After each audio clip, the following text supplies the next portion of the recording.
नमस्कार मित्रों, KP astrology में आपका स्वागत है। आज हम वीडियो में चर्चा करेंगे किसी भी झूठ को पकड़ने की। झूठ अगर आपको किसी का भी पकड़ना हो तो केपी के मदद से हम कैसे पकड़ सकते हैं, इसकी जानकारी आपको इस वीडियो में बिल्कुल क्लियरली मिल जाएगी। और इस नियम का इस्तेमाल कैसे करना है वो भी मैं आपको बताऊंगा, और इसके क्या फ़ायदे होंगे आपको ये भी बताऊंगा। तो सबसे पहले आप देखिए कि केपी एस्ट्रोलॉजी के हिसाब से मैंने एक सिंपल कुंडली बना ली है, और यहाँ पे मैं एनालिसिस करने जा रहा हूँ। जब भी आपको किसी का भी झूठ पकड़ना हो तो आप थर्ड हाउस को यानी इसको शो करेंगे, यानी कि थर्ड कस्पल सबलॉर्ड देखेंगे। अब यहाँ पर एक नियम है, अगर आप से कोई क्वेश्चन कर रहा है और तब आपको पता करना है कि झूठ है या सच है, तब आप लगन से थर्ड हाउस को लेंगे। लेकिन अगर कोई व्यक्ति सामने कोई इन्फॉर्मेशन दे रहा है और आपको लगता है कि वो आदमी सही बोल रहा है कि नहीं बोल रहा है, तब आप याद रखिए कि अगर लगन है आप, तो आपके सामने बैठा हुआ व्यक्ति सातवां घर है। इसको आप व्यक्ति में लिख देता हूं, और इसका थर्ड हाउस होगा ये नाइन्थ हाउस। तो आप इस केस में नाइन्थ कस्पल सबलॉर्ड लेंगे, क्योंकि इसकी बातचीत, इसका समाचार, न्यूज़, थर्ड हाउस ये नाइन्थ हाउस होगा। तीसरा भाव आपको समाचार, न्यूज़, जानकारी, कोई भी सूचना, खबर के बारे में बताता है। अब यहाँ ध्यान दीजिए कि यहाँ थर्ड कस्पल सबलॉर्ड और नाइन्थ कस्पल सबलॉर्ड को आपको मैंने क्लियर किया। तो अब ये बता दूं कि इस मेथड का प्रयोग आप सिर्फ हरौरी नंबर पे करिएगा। हरौरी नंबर पे इसलिए क्योंकि नटल चार्ट आपको एक नपा तुला जानकारी देता है फिक्स टाइम के हिसाब से, लेकिन कृष्ण मूर्ति पद्धति में हरौरी नंबर जो होता है वो बिल्कुल सिंपल और सीधा एग्जैक्टली उस टाइम का होने वाले इवेंट को बताता है। एक और बात, अगर मान लीजिए किसी ने आपको हरौरी नंबर देता है और आप किसी का झूठ पकड़ना चाहते हैं, तो थर्ड कस्पल सबलॉर्ड को चेक करेंगे। लेकिन मान लीजिए कोई आपसे कुछ कह रहा है और आप बताना नहीं चाहते, और आप चेक करना चाहते हैं बिना बताए कि भाई तुमने क्या किया क्या नहीं किया है, तो आप अपनी तरफ से अगर रैंडम नंबर चुनते हैं तो आपका जो रैंडम नंबर पे कुंडली खुलेगी वो लगन की होगी। तो आपको जानने हैं सामने वाले व्यक्ति के विषय में जो बातचीत कर रहा है, तो बातचीत का हाउस तीसरा है, तो नाइन्थ कस्पल सबलॉर्ड उसका जो भी प्लेनेट होगा वो देखना पड़ेगा। अब प्लेनेट क्या होता है, अगर आपको शनि मिले नाइन्थ कस्पल सबलॉर्ड या थर्ड कस्पल सबलॉर्ड, राहु मिले या केतु मिले, तो ये मान के चलिएगा आपको जानकारी झूठी दी जा रही है, फॉल्स न्यूज़ है। शनि के केस में झूठी होती है या अधूरी होती है, लेकिन राहु और केतु के केस में 100% झूठी होती है।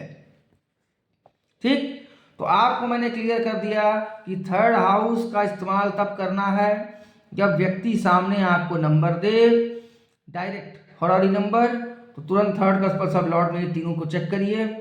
अगर है तो झूठ बोल रहा है या अधूरी जानकारी दे रहा है, और अगर आपको ऐसा लगे कि उसे नहीं जानने देना है, आपको अपने हिसाब से निकालना है, तो आप हरौरी नंबर निकालिए, कुंडली बनाइए और उसका ठीक 7th हाउस लीजिए, और 7 से थर्ड पड़ेगा 9th हाउस।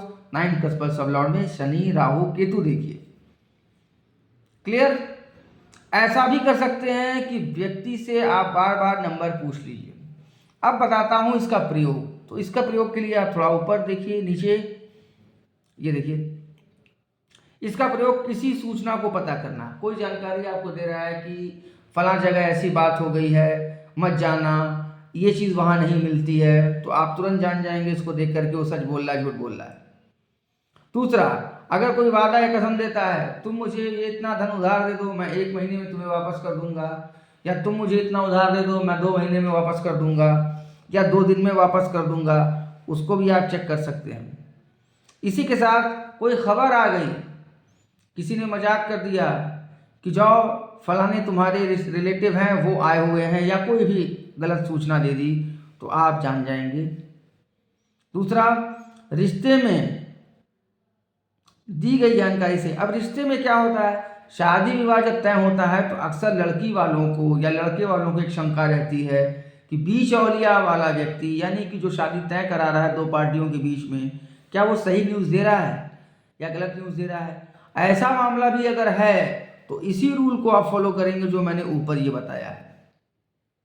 ठीक, अब इसके बाद से व्यक्ति झूठा आदमी देखना। देखिए इस केस में झूठा आदमी देखना ये एक बेसिक नेचर होता है, तो आप इसके लिए नेटल चार्ट का प्रयोग करिए, सिर्फ इसके लिए। लेकिन अगर आपको किसी बात के हिसाब से देखना है कि भाई जो बात कर रहा है वो झूठा बोल रहा है व्यक्ति की नहीं, तो अगर वो जानना है तो आप हरौरी से करिए। लेकिन अगर आपको ये जानना है कि इसका बाई नेचर क्या है, झूठ बोलने की आदत है या नहीं, तो भैया इसका ये आप देख लेंगे नेटल चार्ट। तो बिल्कुल सिंपल सा रूल है, कोई कठिनाई नहीं होगी। इसीलिए इस वीडियो का नाम है झूठ पकड़ो केपी स्कैनर से। कृष्णमूर्ति पद्धति से 1 मिनट में आपको पता चल जाएगा कि सामने वाला झूठ बोल रहा है या नहीं। अंत में फिर एक बार दोहरा देता हूँ कि जब आप बिना बताए किसी को चेक करना चाहें तो खुद हरौरी नंबर जब निकालेंगे तो आपको 9th का स्पर्शक लॉट देखना है, इन प्लैनेट्स को देखना है, अगर ये हैं तो वो झूठ बोल रहा है। और अगर व्यक्ति ने कोई नंबर दिया या आपने कह दिया कि अच्छा ये सूचना सही या नहीं है, मैं चेक करता हूँ, तुम हरौरी नंबर दो, तो आप डायरेक्ट इसको 3rd का स्पर्शक लॉट देंगे, तब लगन से 3rd हाउस देखेंगे। मुझे उम्मीद है कि आपको ये वीडियो पसंद आएगा और आपके बड़े काम का होगा। तो चैनल से जुड़े रहिए, इसी तरीके का और भी जानकारी और भी जो वीडियोस है यूनिक जो आपको 100% रिजल्ट देंगे, मैं आपको शेयर करता रहूँगा। Thank you so much. Channel को सब्सक्राइब जरूर कर लीजिए और लाइक जरूर कर दीजिए। Thank you so much. शुभ रात्रि।